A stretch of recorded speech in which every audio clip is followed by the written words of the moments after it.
Welcome to This Explainer. Today, we're diving straight into a really profound moment in modern music, one that forces us to take a hard look in the mirror. We're going to examine this through two very distinct lenses.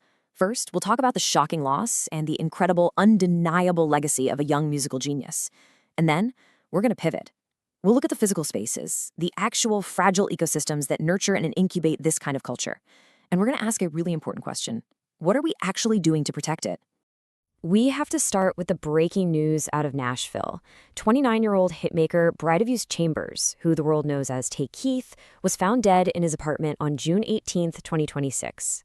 Man, this was just a sudden, devastating shock. It rippled across social media and the entire global music community in literally a matter of minutes. Tay Keith was an absolute force. His signature tag was basically a signal flare for a whole generation of rap records. 29 is just heartbreakingly young to lose someone with so much left to give. The grief across the industry was immediate, and it was incredibly deep. It's probably best captured by this heartbreaking tribute from his frequent collaborator, rapper BlocBoy JB. He shared a screenshot of their recent call logs, which really showed just how deeply connected they were. You have to remember, these two weren't just professional collaborators, right? They were childhood friends from Memphis. Their incredible synergy basically created massive global cultural moments out of thin air. And BlocBoy definitely wasn't alone in his grief. From local Memphis producers all the way up to global icons, the overarching sentiment is just profound loss. They aren't just mourning a hitmaker. They're mourning a friend who always focused on building platforms for the next generation of talent.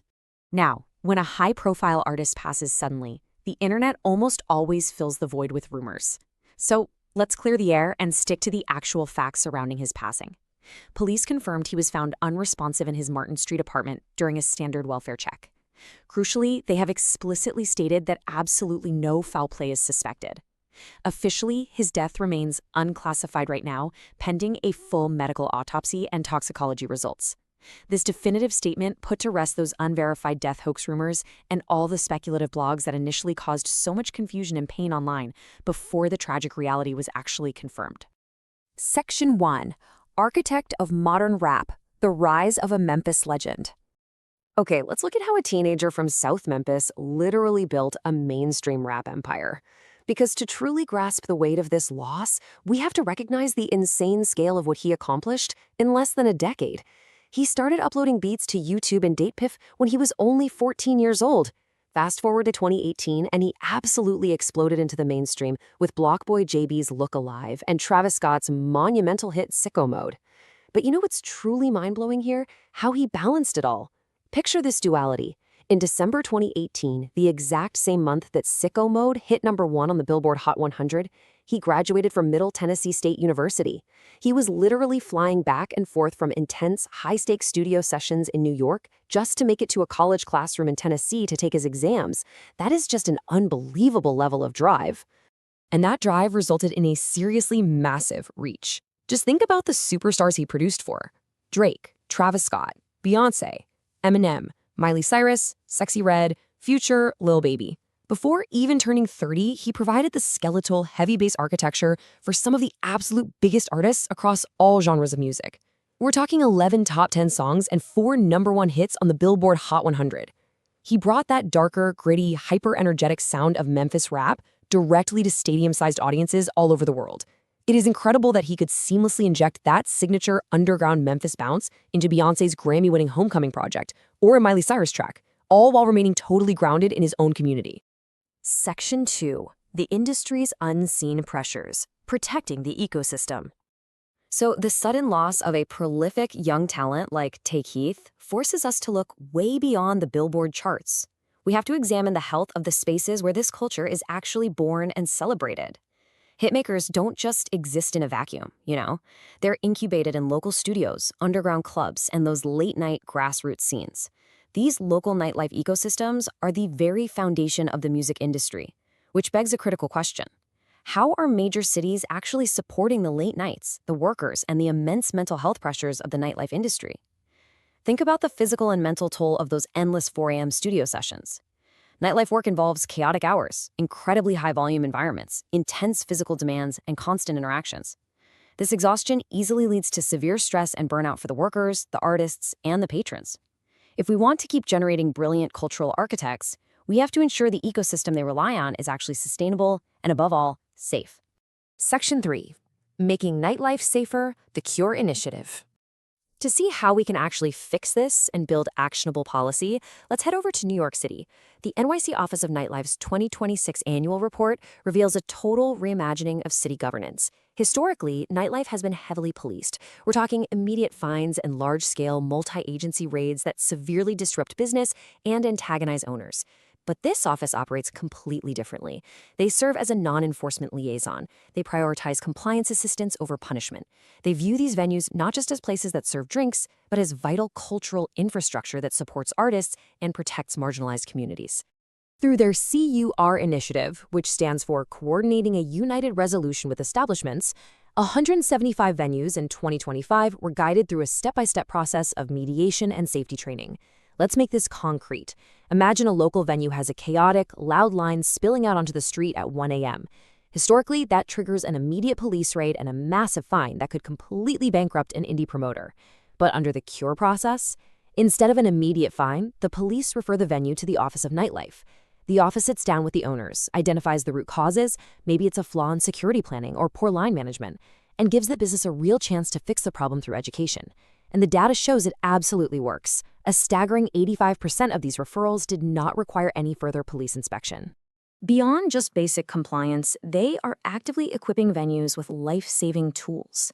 Take a look at these harm reduction initiatives. Narcan Behind Every Bar isn't just a catchy program name, it's a stark acknowledgement of the opioid crisis. Recognizing that bartenders and security staff are now basically acting as frontline public health workers.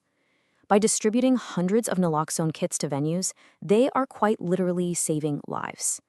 Through Elevate Nightlife, they provide mental health resources tailored specifically to the grueling realities of this industry we talked about earlier. They're also teaching critical de-escalation and sexual violence bystander intervention. They are essentially empowering the community to protect itself from the inside out. Section 4. Preserving Cultural Spaces, Mediation and Grants. But listen, it's not just about handling health emergencies or safety incidents. It's about helping these crucial cultural hubs survive the day-to-day pressures of existing in a dense, expensive city. When a noisy club and a shiny new apartment building share the exact same block, what usually happens? It usually kicks off a war of 311 noise complaints, which spirals into police summonses, and eventually the business is forced to close. But 87%. That number represents the incredible success rate of the MEND NYC program. This program successfully resolved 113 quality of life conflicts between venues and neighbors through neutral mediation. Instead of weaponizing the 311 system, this program brings the venue owner and the complaining neighbor to the exact same table. They talk about adding soundproofing or better crowd control at closing time, and in 87% of cases, they find a solution that lets the neighborhood sleep and lets the venue survive. To further stabilize this fragile ecosystem, the city recently awarded targeted grants of up to $40,000 to grassroots organizations. Now, these aren't just your generic business grants, they are highly targeted interventions. For example, take the Anti-Violence Project, who are creating bilingual safety toolkits. Why does that specific intervention matter so much? Well, because immigrant-owned venues are incredibly vital to local culture, but they often face massive language barriers that completely shut them out of city resources or safety training. By funding these toolkits or funding the Queer Nightlife Community Center for Workforce Development to help informal workers get stable career pathways, the city is investing directly in the deep roots of a cultural scene.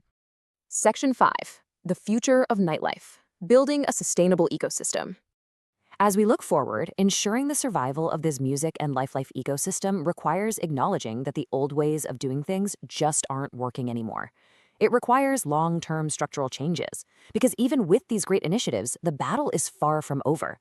Independent venues are still fighting for their lives against some really persistent threats. New residential developments will pop up right next to legacy cultural spaces, and suddenly the venue is buried in weaponized 311 noise complaints. Liability insurance premiums are skyrocketing unpredictably, meaning a small indie venue might suddenly see its insurance double in a single year, completely wiping out its profit margin. And despite the repeal of outdated rules like the cabaret law, venues still face incredibly complex and expensive permitting barriers just to host a simple live music and dance night. We started today by mourning the tragic and sudden loss of a young genius like Tay Keith, a producer who entirely shaped the sound of a generation. And we want to leave you with this final, provocative thought to really consider. What happens to the future of music if the underground clubs, the late-night studios, and the community spaces are priced out, policed out, or burned out? The ecosystem of art is incredibly fragile. Supporting the artist means fighting for the physical spaces that nurture them in the first place. Thank you for joining me on this explainer, and I really hope it leaves you looking at the music you love and the places it comes from in a whole new light.